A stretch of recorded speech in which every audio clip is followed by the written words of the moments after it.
अभी बज रहे रात के 12:40, शायद 1 बजने वाला है। मैं टाइम दिखाती हूँ, 12:40 एग्जैक्टली। और हम बना रहे थे गुलाब जामुन। हमारा फेल्ड अटेम्प्ट हुआ है गुलाब जामुन का। हम MTR का वो लाए थे, रेडी टू ईट, लाइक जो होता है पाउडर, उसका आटा गूंदो और गुलाब जामुन बन जाते हैं। हमने यूट्यूब पे वीडियो देख के स्टार्ट किया था, बहुत अच्छे लोगों के रिव्यूज़ थे।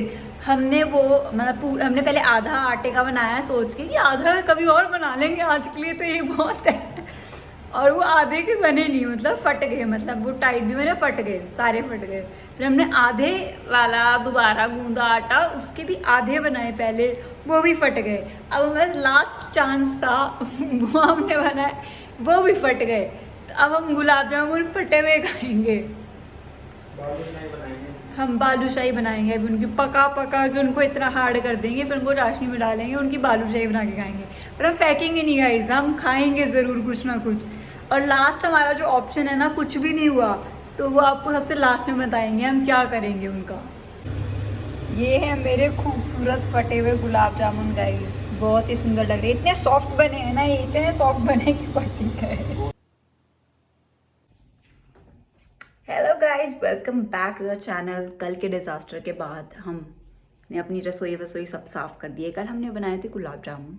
अभी आपको आगे क्लिप्स में दिखेंगे कैसे वो फट गए थे, फिर भी कुछ जो बचे थे वो हमने डाल दिए थे चाशनी में, वेस्ट तो नहीं कर सकते, तो हमने वो डाल दिए थे, वो आपको आगे दिखेंगे। तो दिन की शुरुआत करते हैं। अभी हम बना रहे हैं अपना ब्रेकफास्ट, और ब्रेकफास्ट में क्या होगा वो आपको दिखाया जाएगा। तो सबसे पहले तो जो रात को किचन फैलाई थी उसको साफ़ किया और दूध वगैरह बॉईल किया, अपना ब्रेकफास्ट तैयार किया। और ये हैं वो गुलाब जामुन, टूटे फूटे बट अच्छे बने थे यार बहुत। ये बन गई हमारी मसाला इडली, जिसके अंदर हमने डाला है प्याज, टमाटर, शिमला मिर्च, हरी मिर्च, राई और बहुत सारे मसाले। सो गाइस, एज ऑलवेज हम ट्रेन में मिल रहे हैं। अभी बजे हैं सुबह के 10:30, 10:25 में होंगे ना अभी बजे 10:25, 10:25 हो रहे हैं। जो इससे पहले वाली वीडियो है वो कैप्चर की थी 10:10 पे। तो ये 10 मिनट के अंदर हम आपको ट्रेन में मिल गए हैं तैयार होके। बहुत ही तेज़ हो गए हम गाइस। सो हेलो गाइस, आज हम आए हैं फार्मर्स मार्केट। जो हम ट्रेन में भग के आए थे और बाहर निकलते मुझे ठंड लगी तो मैंने अपनी कैब डाल ली, भाई बीमार नहीं होना ना, मम्मी नहीं है यहाँ पे। तो अभी हम फार्म मार्केट जा रहे हैं। सो ये हम आ गए थे फार्मर मार्केट्स में। यहाँ पे बहुत ही फ्रेश वेजिटेबल्स थी और सब्जियाँ थी सारी, और बहुत नई तरह की सब्जियाँ भी थी जो मैंने पहले कभी नहीं देखी थी। और यहाँ पे पता है चीज़ और एग्स वगैरह के भी अलग अलग स्टॉल्स थे। इसके पास इतना ज़्यादा चीज़ था और सब लोग, इसके यहाँ बहुत लंबी लाइन लगी हुई थी। तो हम चले गए बेरीज़ एंड ड्राई फ्रूट्स वाली शॉप पे। यहाँ से हमने लिया मिक्स बेरी। ये ड्राई फ्रूट बहुत ही ज़्यादा अच्छे लग रहे थे दिखने में, तो हमने कहा लेट्स ट्राई दी बेरीज़। तो हमने वहाँ से बेरीज़ ली और हमने वहाँ पे घूमते घूमते ही खा लिए। ये थे हमारे बेरीज़। उसके बाद हमने शॉप देखी जहाँ पे मिल रहा था फ्रेश एप्पल जूस, और एप्पल के साथ साथ एप्पल जूस भी बेच रहे थे। कितना सही था और बहुत अच्छा भी था, प्राइस भी बहुत सही था, मिनिमल सा था। उसके बाद हम थोड़ा और घूमे, हमने उसी मार्केट में क्रिसमस ट्री भी देखा। और उसके बाद हम सोच रहे थे कि हम क्या लें। इतने में मुझे फ्लावर्स दिख गए, बट मुझे याद आया घर पे तो ऑलरेडी भी फ्लावर्स रखे हैं, वो फ्रेश भी हैं, मतलब बहुत अच्छी तरीके से मैंने उसको रखा तो वो अभी भी फ्रेश हैं। उसके बाद हमने कुछ पेपर्स लिए, कुछ ग्रीन वेजिटेबल्स ली, और कुछ अपना डेली का जो यूज़ का सामान होता है, जिंजर वगैरह, वो सब लिया। और फिर हम आ गए इंडियन स्टोर, जो कि हमारे फार्मर मार्केट से थोड़ा ही दूर था। वहाँ से हमने अपना सामान लिया और उसके बाद हमें लगा कि कुछ खा लेते हैं। तो हमें याद आया कि सैटरडे है, कॉफ़ी तो पी ही सकते हैं। तो हमने वहाँ पे एक शॉप थी, कॉफ़ी शॉप, वहाँ पे जाके कॉफ़ी पी। बहुत ही अच्छी कॉफ़ी थी। और पता है इन लोगों ने ना कॉफ़ी के साथ साथ ना टॉफ़ी भी दी। तो फिर हमने पढ़ा कि ये इटालियंस का थोड़ा सा रूल होता है कि वो कुछ स्वीट देते हैं कॉफ़ी के साथ। उन्होंने हमें टॉफ़ी दी थी, ये थी मेरी कॉफ़ी और उसके साथ टॉफ़ी। तो मैंने कॉफ़ी पी आराम से बैठ के, मैंने और नवदीप ने भी कॉफ़ी पी, एंड उसको भी अच्छी लगी फाइनली कहीं की कोई चीज़। एंड उसके बाद हमने सोचा कि अब नेक्स्ट क्या करते हैं। तो हमने सोचा हमें और ग्रॉसरी लेनी थी किसी स्टोर से, तो हमने वहाँ से भी ले लिया कि पूरा वीक का एक बार में ही ले लेते हैं, बार बार के बाहर निकलना। फिर हमने अपना सारा सामान लिया और फिर हम ट्रेन के लिए चले गए। फिर वही यूजुअल हम ट्रेन में बैठे, और ट्रेन में बैठने के बाद हमें लगा कि हमने कुछ मिस कर दिया है, बट लेट्स दोबारा ले लेंगे। मैं भी ट्रेन में जा रही हूँ सीट लेने के लिए। मैं ऊपर, हम प्रेफर करते हैं ऊपर साइड ही बैठना, वहाँ से अच्छा व्यू आता है बाहर का, बड़ा प्यारा सा। तो फिर हमने अपनी सीट्स ली। और तो गाइस, हमने ले लिया है अपना सामान फार्मर मार्केट से। अब हम घर वापसी जा रहे हैं।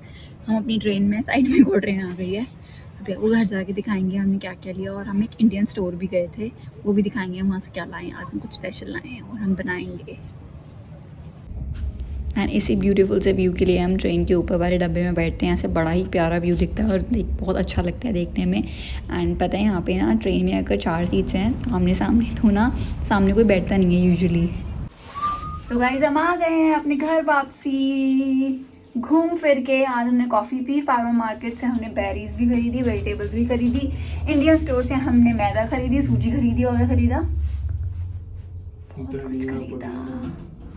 सो ये जो सामान मैं लेके आई थी मुझे फ्रिज में या फिर कैबिनेट्स में लगाना था, ये पुदीना था, धनिया था, तो मैंने सोचा कि इसको किस तरीके से रखूँ कि ये फ्रेश रह पाए। तो मैंने इस बार ट्राई किया कि मैंने उनको पानी में रखा है, देखते कैसा रहता है। और ये और सब था, मैदा सूजी भी मैंने कैबिनेट्स में लगा दिया। इसके बाद एक और बैग था जिसके अंदर था dairy products like fruits and dairy products, तो वो भी अपनी अपनी जगह मैंने रख दिए। और इस बार हमने ना ये फिज़ी ड्रिंक लिया, इट्स लाइक जो हम लिम्का पीते हैं ना इंडिया में, उस तरीके का होता है। तो हम ट्राई करेंगे कैसा रहता है। ये दही वही के डब्बे थे और ये हमने एक स्नैक्स का डब्बा लिया था और अपना वही आलू टमाटर प्याज डेली की चीज़ है। उसके बाद फ्रिज को भी थोड़ा साफ़ किया अच्छे से, वहाँ पे सारी चीज़ें लगा दी। मतलब ये जो हम सामान लाते हैं ना किसी प्लास्टिक या फिर कार्डबोर्ड के डब्बे में ही आता है, तो हम प्रेफर करते हैं कि उनको क्लीन रखें और उसमें ये लगा दें, थोड़ा सही रहता है, ऑर्गेनाइज सा रखता है। और आपको दिखता भी है कि फ्रिज क्लीन है और आपको पता भी चलता है क्या चीज़ें हैं और क्या चीज़ें ख़त्म हो रही हैं। तो it's the easiest and the cheapest. तो आज हम बना रहे हैं गोभी के पराठे। उसके लिए हमें चाहिए गोभी और गोभी कसने का डिवाइस, मतलब गोभी कस मतलब घिया कस बोलते हैं तो इसको। तो इसमें हम गोभी को कस लेंगे। अब इस ग्रेटेड गोभी में हम डाल देंगे नमक और इसको थोड़ी देर रेस्ट करने देंगे 10-5 मिनट, जिससे कि जितना भी इसमें पानी और होगा ना वो हम स्क्वीज़ आउट कर पाएंगे। नमक की वजह से जितना भी इसके अंदर मॉइस्चर होगा जो हमारे पराठे को जब हम बेलते हैं तो फाड़ता है गोभी के पराठे का समटाइम्स ना, तो इसी वजह से होता है कि जो उसका मॉइस्चर होता है गोभी का वो सही से निकला नहीं होता। तो हम नमक डाल दिए, 5-10 मिनट इसको रख देंगे, तो उसके बाद इसका जितना भी पानी होगा वो सही से निकल जाएगा। सो जो हमने गोभी का पानी निकाला था उसी से मैंने आटा गूंद दिया, क्योंकि अभी मेरे में मम्मी वाले गुनाने लग गए हैं कि कुछ भी वेस्ट नहीं करना है, सब कुछ कहीं ना कहीं यूटिलाइज़ कर लेना है। तो उसी पानी से मैंने आटा लगाया है। एंड आटा मैं थोड़ा सा मतलब नॉर्मली लगाती हूँ, ना ज़्यादा टाइट ना ज़्यादा सॉफ्ट। और आटा लगाने के बाद मैंने सोचा कि वेजिटेबल्स चॉप कर लेते हैं, तो ना थोड़ी सी गोभी कम थी तो मैंने सोचा गोभी के अंदर प्याज डाल देती हूँ तो मिक्स हो जाएगा एंड फिलिंग भी थोड़ी ज़्यादा बन जाएगी। तो ये आटा लगाने के बाद मैंने इसको रेस्ट करने के लिए छोड़ दिया। पता है आटा लगाना ना बड़ा ही डिफ़िकल्ट लगता था पहले मुझे, बट अभी धीरे धीरे मुझे आ गया है तो मुझे इजी लगने लग गया और मैं अच्छे से कर लेती हूँ ये सब चीज़ें।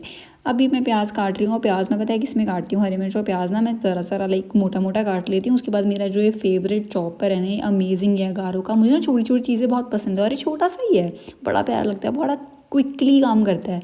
एंड इसमें मैंने अपनी सब्ज़ी चॉप कर ली। ये है आपकी गोभी जो कि मतलब स्क्वीज़ आउट इसका पानी कर दिया था, थोड़ी सूखी सूखी हो गई थी। उसके बाद अब मैंने उसमें मसाले डाले, अपनी वेजिटेबल्स वगैरह डाली और मेरी फिलिंग थी एकदम तैयार। और हाँ, गोभी के पराठे में हींग ज़रूर डालना, वो मतलब वरना ब्लोटिंग या फिर गैस कर देता है, तो उसके लिए भी कॉशियस की पहले से ही डाल लो। सो ये था मसाला, बड़ा ही अच्छा लग रहा था देखने में। तो पराठा बनेगा तब पता चलेगा। और फिर उसके साथ बनाई चटनी। सो यही था आज का दिन, यही था आज का व्लॉग, यही सब मैंने किया और यही सब मैंने सोचा कि वीडियो में या कंटेंट में कवर कर लेती हूँ। So that's it for the vlog. Thank you so much for watching, bye.